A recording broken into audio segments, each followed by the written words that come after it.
अस्सलाम वालेकुम student. Welcome to my YouTube channel Alpha Chemistry. Student, आज जो हमारा केमिस्ट्री 9 का फर्स्ट चैप्टर है फंडामेंटल ऑफ केमिस्ट्री, उसका जो बहुत बेसिक कंसेप्ट है एटॉमिक नंबर और एटॉमिक मास आज पढ़ेंगे। तो आप लोगों ने जो है वीडियो पूरी देखनी है। अगर वीडियो आप लोगों को अच्छी लगे तो वीडियो को लाइक भी करें और चैनल को सब्सक्राइब करें। तो हम स्टार्ट करते हैं एटॉमिक नंबर से। एटॉमिक नंबर, लेकिन हम इस टॉपिक को स्टार्ट करने से पहले थोड़ा सा देखते हैं कि एटॉमिक, हम लोगों ने प्रीवियस में पढ़ा था कि एलिमेंट का जो स्मॉलेस्ट यूनिट होता है उसे हम क्या कहते हैं, एटम कहते हैं। तो थोड़ा सा हम डिटेल में नहीं, थोड़ा सा हम देखते हैं एटम का स्ट्रक्चर देखते हैं, तब हमें एटॉमिक नंबर और एटॉमिक मास का जो कंसेप्ट है वो पूरी सही तरीके से समझ आ जाएगा। तो एटम, आप लोगों को पता है कि जो एलिमेंट है उसका जो स्मॉलेस्ट यूनिट है उसे हम क्या कहते हैं, एटम कहते हैं। अगर हम एटम के स्ट्रक्चर्स को देखें तो एटम में हमारे पास क्या होते हैं, सेंटर में हमारे पास क्या होते हैं, न्यूक्लियस प्रेजेंट होता है। और इसके इर्द गिर्द हमारे पास जो एनर्जी लेवल्स होते हैं जिसे हम क्या कहते हैं, शेल्स कहते हैं। क्या एनर्जी लेवल्स होते हैं, ठीक है।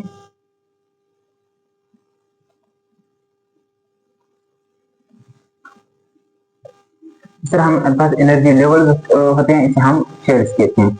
अच्छा, अब हमारे पास जो एटम है इसके अंदर हमारे पास सब एटॉमिक पार्टिकल्स प्रेजेंट होते हैं, जिसे हम कहते हैं इलेक्ट्रॉन, प्रोटॉन और न्यूट्रॉन। जो न्यूक्लियस है हमारे पास, जो हमारा न्यूक्लियस है, हमारा जो न्यूक्लियस है, ये हमारा क्या है, न्यूक्लियस है। यहाँ पर हमारे पास क्या प्रेजेंट होते हैं, यहाँ पर हमारे पास प्रोटॉन और न्यूट्रॉन यहाँ पर प्रेजेंट होते हैं। न्यूक्लियस में हमारे पास क्या प्रेजेंट होते हैं, प्रोटॉन और न्यूट्रॉन प्रेजेंट होते हैं। और जो हमारे पास ये जो एनर्जी लेवल है, शेल्स है, इसमें हमारे पास क्या प्रेजेंट होते हैं, इलेक्ट्रॉन प्रेजेंट होते हैं। हमारे पास क्या प्रेजेंट होते हैं, इलेक्ट्रॉन प्रेजेंट होते हैं। तो बस यही आप लोगों ने बस थोड़ा सा इसका स्ट्रक्चर देखना है, ज्यादा डिटेल में नहीं। जो आप लोगों का अगला चैप्टर है उसमें आप इसी डिटेल से पढ़ेंगे। अच्छा, न्यूक्लियस में हमारे पास प्रोटॉन और न्यूट्रॉन प्रेजेंट होते हैं, और जो एनर्जी लेवल है इसमें हमारे पास क्या प्रेजेंट होते हैं, इलेक्ट्रॉन्स प्रेजेंट होते हैं। अच्छा, अब हम देखते हैं एटॉमिक नंबर। एटॉमिक नंबर हमारे पास क्या होता है, the number of proton present in the nucleus of an atom is called its atomic number. The number of proton present in the nucleus of an atom is called its atomic number. मतलब अगर हमारे पास कोई atom है और इसके अंदर जो इसका न्यूक्लियस है, प्रोटॉन कहां पर प्रेजेंट होते हैं, न्यूक्लियस में प्रेजेंट होता है। जो इसके न्यूक्लियस में जो हमारे पास नंबर ऑफ प्रोटॉन होते हैं, हम उसे क्या कहते हैं, एटॉमिक नंबर। और इसे हम किस चीज से रिप्रेजेंट करते हैं, इसे हम Z से रिप्रेजेंट करते हैं। अब अगर हम देखें तो हमारे पास कार्बन है, कार्बन में हमारे पास क्या है, कार्बन में हमारे पास क्या है, इसके अंदर हमारे पास कितने प्रोटॉन है, 6 प्रोटॉन है। तो इसका एटॉमिक नंबर हमारे पास क्या है, एटॉमिक नंबर इसका हमारे पास क्या है, अगर हम इसे Z से रिप्रेजेंट करें तो इसका हमारे पास एटॉमिक नंबर क्या है, 6 है। इस तरह ऑक्सीजन है, ऑक्सीजन में हमारे पास क्या होते हैं, नंबर ऑफ प्रोटॉन हमारे पास कितने होते हैं, एक न्यूक्लियस में 8 होते हैं। तो इसका हमारे पास जो एटॉमिक नंबर हमारे पास क्या आ जाएगा, 8 आ जाएगा। लेकिन स्टूडेंट, एक चीज अक्सर हम कंफ्यूज होते हैं कि हम कभी कभी कह देते हैं कि the number of electron present in the nucleus and the atom is called atomic number.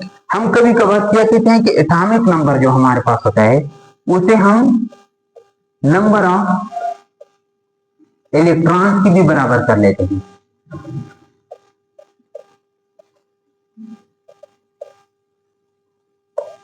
Atomic number को हम किस चीज की इक्वल लेते हैं, नंबर ऑफ इलेक्ट्रॉन। क्योंकि ये जो है ये हमारे पास कुछ कंडीशंस में मतलब करेक्ट होता है।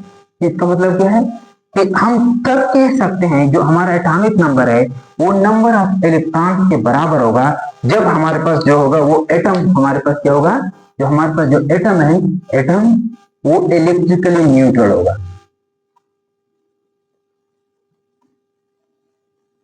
जब हमारे पास एटम इलेक्ट्रिकली न्यूट्रल होगा तब हम कहेंगे कि हमारे पास जो एटॉमिक नंबर है वह हमारे पास नंबर ऑफ इलेक्ट्रॉन के बराबर होंगे।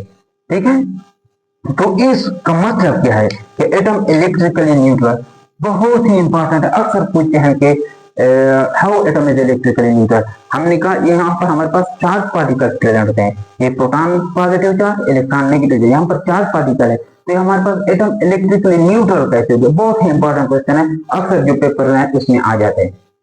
अगर हम यहाँ पर देखें तो हमारे पास जो प्रोटॉन होता है, प्रोटॉन, उस पर हमारे पास क्या होता है, प्रोटॉन पर हमारे पास पॉजिटिव चार्ज होता है, और जो हमारा इलेक्ट्रॉन है, इलेक्ट्रॉन पर हमारे पास कौन सा चार्ज होता है, नेगेटिव चार्ज होता है, और जो हमारा न्यूट्रॉन है, न्यूट्रॉन पर हमारे पास कोई चार्ज नहीं होता, ये हमारे पास क्या होता है, न्यूट्रल होता है। ये बहुत ही इंपॉर्टेंट है, प्रोटॉन पर पॉजिटिव चार्ज, इलेक्ट्रॉन पर नेगेटिव चार्ज, और न्यूट्रॉन हमारे पास क्या होता है, न्यूट्रल होते हैं। अब अगर आप लोग यहाँ पर देखें तो हमारा जो प्रोटॉन है उस पर हमारे पास जो चार्ज है वो हमारे पास किस चीज की इक्वल बराबर होता है, प्लस 1.602 मल्टीप्लाइड बाई 10 की पावर माइनस 19 कूलम। कूलम हमारे पास किस चीज की यूनिट है, चार्ज की यूनिट है, और इसका जो रिलेटिव चार्ज है हम उसकी क्या ले लेते हैं, +1 ले लेते हैं, जो हमारे पास 1 प्रोटॉन पर ये चार्ज होता है, और न्यूट्रॉन पर तो हमारे पास कोई चार्ज नहीं होता। इलेक्ट्रॉन पर हमारे पास -1.602 मल्टीप्लाइड बाई 10 की पावर माइनस 19, और इसे हम रिलेटिव चार्ज क्या ले लेते हैं, -1 ले लेते हैं। अगर आप लोग देखें यहाँ पर बहुत ही इंपॉर्टेंट पॉइंट है, अगर आप लोग ये वैल्यू देखें, ये वैल्यू देखें, ये वैल्यू हमारे पास क्या है, सेम है, मतलब हमारे पास क्या है कि जो इलेक्ट्रॉन एंड प्रोटॉन है, जो इलेक्ट्रॉन और प्रोटॉन है, इनका जो चार्ज का मैग्नीट्यूड है वो क्या है, वो इक्वल है, मतलब इनका जो चार्ज का मैग्नीट्यूड है वो हमारे पास क्या है, इक्वल है। बहुत ही इंपॉर्टेंट, आप लोग यहां पर देख सकते हैं 1.602 मल्टीप्लाइड बाई 10 की पावर माइनस 19 कूलम, और प्रोटॉन का क्या है 1.602 मल्टीप्लाइड बाई 10 की पावर माइनस 19 कूलम।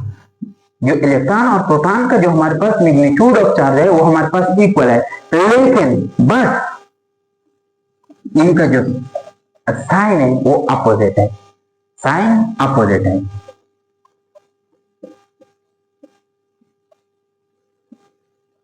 आप लोग देखते हैं यहां पर हमारे पास प्रोटॉन पर कौन सा चार्ज होता है, पॉजिटिव चार्ज होता है, और इलेक्ट्रॉन पर हमारे पास कौन सा चार्ज होता है, नेगेटिव चार्ज होता है, मतलब इनका जो मैग्नीट्यूड है वो सेम है, लेकिन इनका जो साइन है वो डिफरेंट है। जिसकी वजह से हमारे पास होता क्या है कि अगर हमारे पास कोई एटम है इलेक्ट्रिकली न्यूट्रल एटम, ये एक इंपॉर्टेंट, जो इलेक्ट्रिकली न्यूट्रल एटम होता है इसमें हमारे पास क्या होता है कि नंबर ऑफ इलेक्ट्रॉन हमारे पास किस चीज के बराबर होते हैं, नंबर ऑफ प्रोटॉन। ये बहुत ही इंपॉर्टेंट है कि जो इलेक्ट्रिकली न्यूट्रल एटम है इसमें हमारे पास number of electron is equal to number of proton. तो इसमें होता क्या है, अगर हमने यहाँ पर ये देखा कि इनका मैग्नीट्यूड सेम है और साइन अपोजिट है, अगर हमारे पास कोई इलेक्ट्रिकल न्यूट्रल एटम है तो इसमें हमारे पास क्या होगा, नंबर ऑफ इलेक्ट्रॉन किसके इक्वल होंगे, नंबर ऑफ प्रोटॉन। अब जब हमारे पास number of electron number of proton के इक्वल हो गए तो इसमें हमारे पास क्या होगा कि जो प्रोटॉन है और इलेक्ट्रॉन है ये आपस में क्या करेंगे, एक दूसरे के चार्ज को कैंसल आउट करेंगे, और जो हमारे पास एटम होगा उस पर नेट चार्ज जो होगा वो क्या हो जाएगा, नेट चार्ज हमारे पास क्या हो जाएगा, 0 हो जाएगा। बहुत ही इंपॉर्टेंट, नेट चार्ज हमारे पास क्या हो जाएगा, 0 हो जाएगा। तो इस तरह हमारे पास जो एटम है वो इलेक्ट्रिकली न्यूट्रल होता है, उस पर कोई चार्ज नहीं होता। आप फिर देखते हैं हमारे पास एटम इलेक्ट्रिकल न्यूट्रल किस तरह होता है, इसमें हमारे पास नंबर ऑफ इलेक्ट्रॉन जो होते हैं, इलेक्ट्रिकली न्यूट्रल एटम में हमारे पास नंबर ऑफ इलेक्ट्रॉन जो होते हैं वो नंबर ऑफ प्रोटॉन्स के इक्वल होते हैं। और हमने पढ़ा है कि जो इलेक्ट्रॉन और प्रोटॉन होते हैं उनके चार्ज जो है वो मैग्नीट्यूड में इक्वल होते हैं, लेकिन इनका जो साइन है वो अपोजिट होता है। जो प्रोटॉन है वो पॉजिटिव होता है और इलेक्ट्रॉन है वो हमारे पास नेगेटिव होता है। इससे हमारे पास जो नेट चार्ज होता है वो 0 हो जाता है। मिसाल के तौर पर अगर हम एग्जाम्पल देख लें, अगर हम देखें एग्जाम्पल में देख ले, अगर हम कार्बन को देख ले तो कार्बन में हमारे पास क्या होता है, इसमें हमारे पास 6 प्रोटॉन होते हैं और 6 इलेक्ट्रॉन होते हैं, 6 प्रोटॉन होते हैं और 6 इलेक्ट्रॉन होते हैं। तो यहाँ पर हमारे पास 6 प्रोटॉन से हमारे पास कितना चार्ज प्रोड्यूस होगा, +6, और यहाँ से हमारे पास कितना हो जाएगा, -6। तो ये +6 और -6 ये आपस में क्या हो जाएंगे, आपस में एक दूसरे को कैंसल आउट करेंगे, और हमारे पास जो नेट चार्ज होगा वो क्या हो जाएगा, नेट चार्ज हमारे पास 0 हो जाएगा। तो हमारे पास ये क्या है, एक इलेक्ट्रिकल न्यूट्रल एटम है। इलेक्ट्रिकल न्यूट्रल एटम हमारे पास number of electron equal to number of proton, और इलेक्ट्रॉन और प्रोटॉन जो होते हैं उनका जो मैग्नीट्यूड होता है चार्ज का वो इक्वल होता है, लेकिन साइन जो है वो अपोजिट होता है। इसकी वजह से वो एक दूसरे के चार्ज को कैंसल आउट कर देते हैं, और हमारे पास जो एटम होता है वो इलेक्ट्रिकली न्यूट्रल होता है। हमारी जो स्टेटमेंट थी हमने ये कहा कि अगर हमारे पास एटम इलेक्ट्रिकली न्यूट्रल है तब हम कह सकते हैं कि atomic number is equal to number of electron, क्योंकि यहाँ पर हमारे पास जो होगा इलेक्ट्रॉन जो होंगे वो किसके इक्वल होंगे, नंबर ऑफ प्रोटॉन के इक्वल होंगे। ठीक है, क्लियर। अब हम एटॉमिक नंबर जो है वो क्या है, वो हर एक एटम का डिफरेंट होता है। हम एक एटॉमिक नंबर से एक एलिमेंट का जो है उसको इसकी पहचान होती है। मतलब अगर कोई कहे आपको एटॉमिक नंबर 6 तो आपके ध्यान में क्या जाता है, क्या है, कार्बन है। अगर आपको कोई कहे कि एटॉमिक नंबर 8 तो आपके ध्यान में क्या जाता है, ये किसकी बात हो रही है, ऑक्सीजन की बात हो रही है। अगर कोई आपको कहे एटॉमिक नंबर 1 तो आपको किस चीज की आपकी किस मतलब आपको क्या हो जाता है कि क्या है, हमारे पास हाइड्रोजन है। तो हर एक जो हमारे पास एटम होते हैं, एलिमेंट होते हैं या एटम्स होते हैं, उनका जो एटॉमिक नंबर होता है वो एक दूसरे से डिफरेंट होता है। और जो हमारा पीरियोडिक टेबल है, जो मॉडर्न पीरियोडिक टेबल है, उसको हमने किस चीज की, जो इसके अंदर जो एलिमेंट्स अरेंज किए हैं वो किस तरह अरेंज किए हैं, on the basis of increasing there periodic table, increasing their atomic number. किस चीज पर हमने इसे लिखा है, on the basis of increasing their atomic number, increasing their atomic number।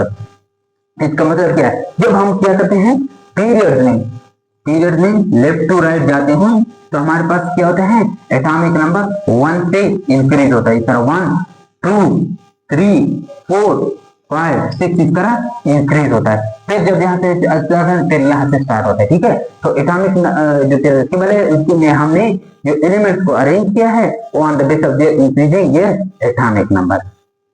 ठीक है, तो इस तरह आपको जो एटॉमिक नंबर है मेरे ख्याल में ये क्लियर होगा। एग्जांपल में आपको हाइड्रोजन ले सकते हैं, इसका एटॉमिक नंबर 1 है, इसमें हमारे पास जो प्रोटॉन है वो 1 होता है। तो इसका, और इस तरह कार्बन है, कार्बन में हमारे पास 6 प्रोटॉन है तो इसका एटॉमिक नंबर 6 है। और जिस तरह ऑक्सीजन है इसमें हमारे पास 8 प्रोटॉन होते हैं, इसका एटॉमिक नंबर क्या है, 8 है। तो आई थिंक आप लोगों को एटॉमिक नंबर जो है वो क्लियर हो गया होगा। अब इसके बाद जो हमारे पास है वो है मास नंबर।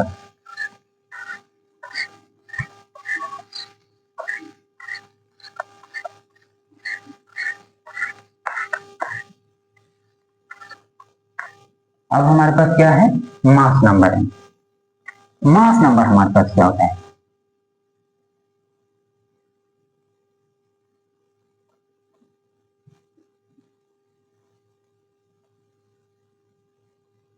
मास नंबर हमारे पास होता क्या है, the number of proton and neutron present in the nucleus of an atom is called mass number. क्या है, नंबर ऑफ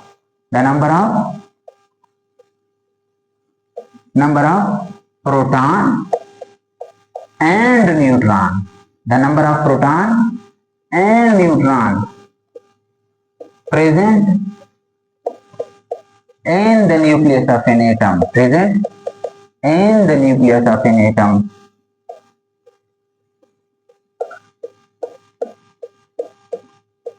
is called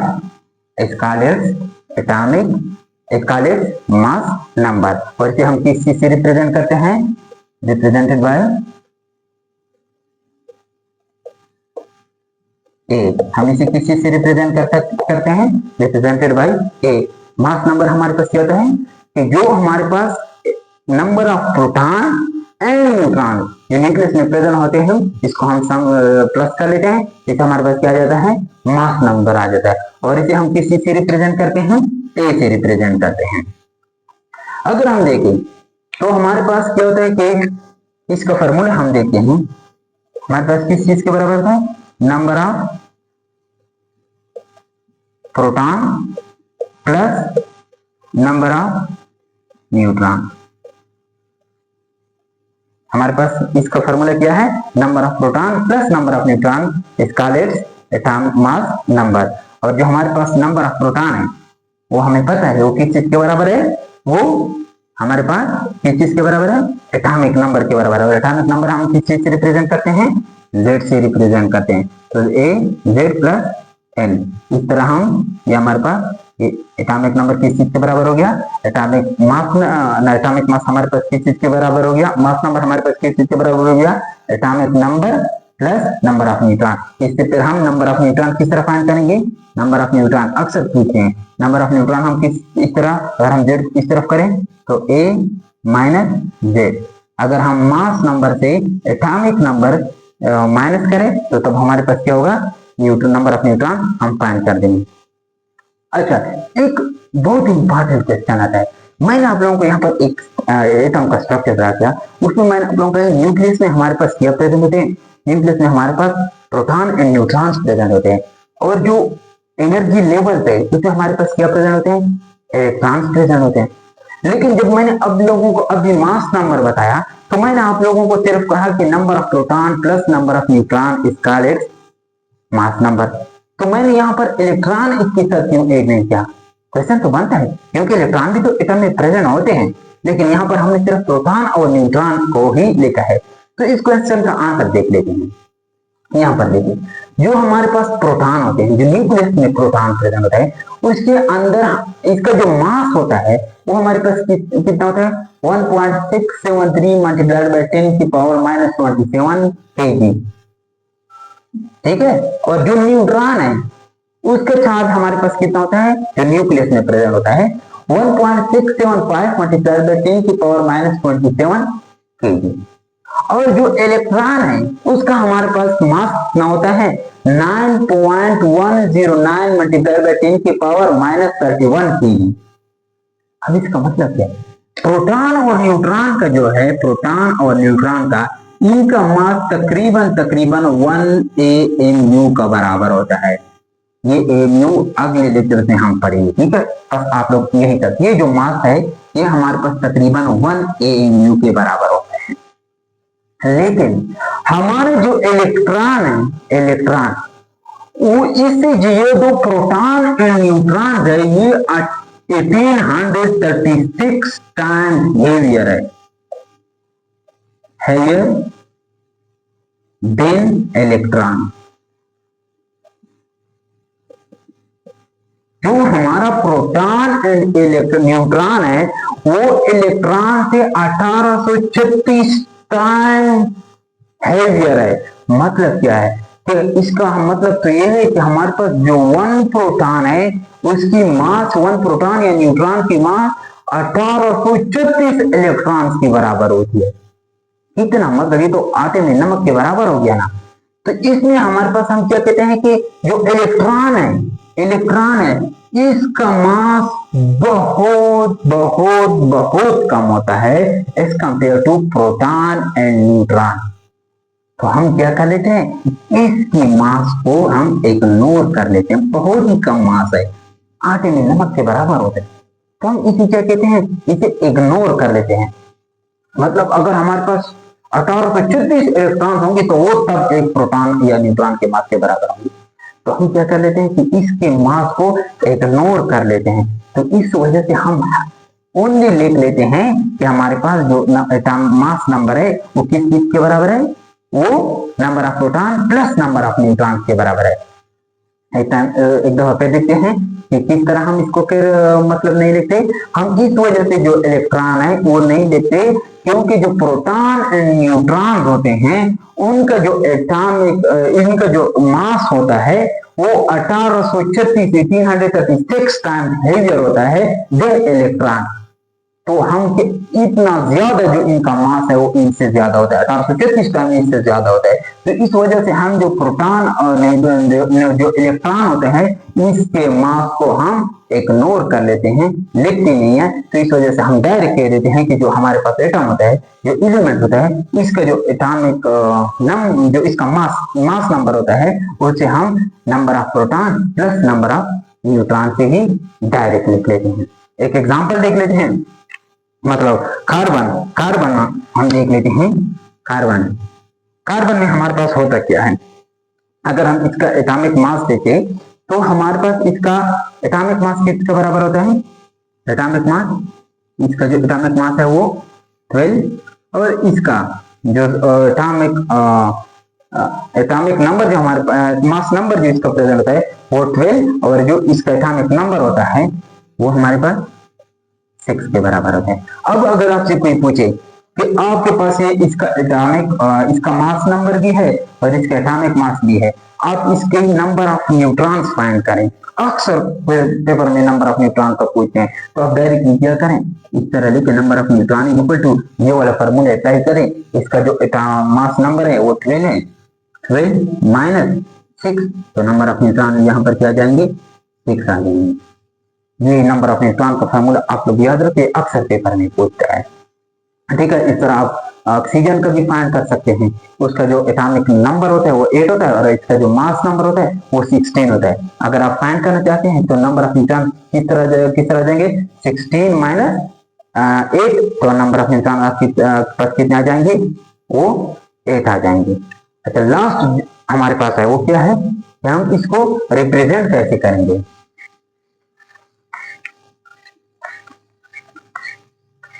इसको हम रिप्रेजेंट कैसे करते हैं, हम इसे कैसे रिप्रेजेंट करते हैं, मतलब अगर हम देखें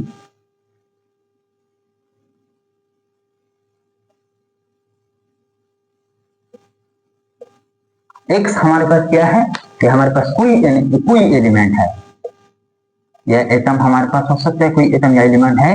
ये ए हमारे पास क्या है, ये तो हम लोगों ने अभी पढ़ा, ए हमारे पास क्या है, मास नंबर, और जेड हमारे पास क्या है, एटॉमिक नंबर।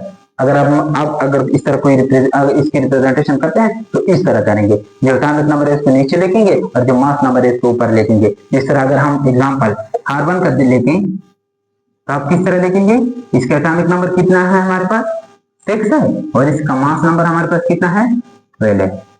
इस तरह अगर आप ऑक्सीजन का लिखना चाहते हैं तो ऑक्सीजन का आप किस तरह लिखेंगे कि इसका हमारे पास जो एटॉमिक नंबर है वो हमारे पास क्या है, 8 है और इसका जो मास नंबर है हमारे पास कितना है, 16।